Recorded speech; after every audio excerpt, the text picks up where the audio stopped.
ജന്മന ഇടത് കൈയില്ല, വലതു കൈയിലാണെങ്കിൽ ശേഷിക്കുറവും. എന്നാലും പ്രമോദ് അസലായി ഫുട്ബോൾ കളിക്കും.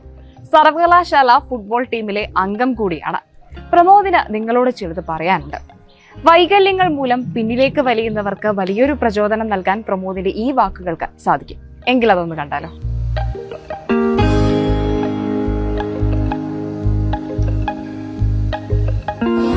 പ്രമോദിന്റെ വിശേഷങ്ങൾ ഇവിടെ തുടങ്ങുകയാണ്. ഇന്ത്യ ബുക്ക് ഓഫ് റെക്കോർഡിന്റെ അംഗീകാരം ലഭിച്ചതോടെ വൈകല്യങ്ങളെ മനക്കരുത്തുകൊണ്ട് അതിജീവിച്ച ഗ്രാൻഡ് മാസ്റ്ററായ കഥയാണ് PT പ്രമോദിന് പറയാനുള്ളത്.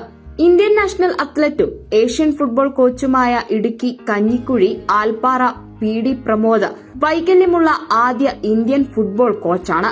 ഇന്ത്യ ബുക്ക് ഓഫ് റെക്കോർഡിന് പുറമെ ഏഷ്യ ബുക്ക് ഓഫ് റെക്കോർഡും ഗ്രാൻഡ് മാസ്റ്റർ പദവിയിൽ ലഭിക്കുന്ന ആദ്യത്തെ ഇടുക്കിക്കാരനും പ്രമോദ് തന്നെ.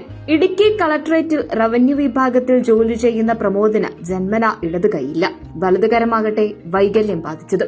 പരസഹായം കൊണ്ട് മാത്രം ജീവിതം തള്ളി നീക്കുന്നതിനിടെ മനക്കരുത്തുകൊണ്ട് വിധിയെ മറികടന്ന മാരത്തണിൽ രാജ്യാന്തര താരമായി മാറിയ പ്രമോദ് സർവകലാശാല ഫുട്ബോൾ ടീമിൽ അംഗമാണ്.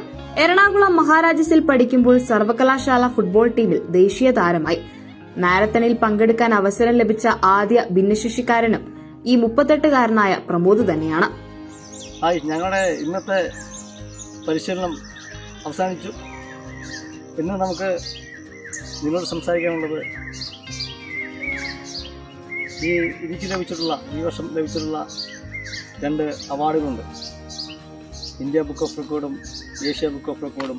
അതോടൊപ്പം തന്നെ ഗ്രാൻഡ് മാസ്റ്റർ പദവി ലഭിക്കുന്ന ആദ്യ ഇടുക്കിക്കാരൻ എന്ന രീതിയിൽ എൻ്റെ കായിക രംഗത്തെ വളർച്ച കഞ്ഞിക്കുഴി SN ഹയർ സെക്കൻഡറി സ്കൂളിൽ നിന്നാണ് ആരംഭിച്ചത്. അവിടുന്ന് നിരവധി കായിക മേഖലയിൽ ശോഭിക്കുകയും തുടർന്ന് എറണാകുളം മഹാരാഷ്ട്ര കോളേജിലെത്തുകയും അവിടുന്ന് തന്നെ MG യൂണിവേഴ്സിറ്റി ഫുട്ബോളിൽ മത്സരിക്കാനുള്ള അവസരം ലഭിക്കുകയും ഉണ്ടായി. നിരവധി മാരത്തോണുകളിലും ഇന്റർനാഷണൽ ലെവലുള്ള മത്സരങ്ങളിൽ മത്സരിച്ച് നിരവധി മെഡലുകൾ കരസ്ഥമാക്കുകയും ഇതിന് പരിമിതികൾ ഒരു തടസ്സമല്ല എന്നാണ് ഞാൻ തെളിയിച്ചത്.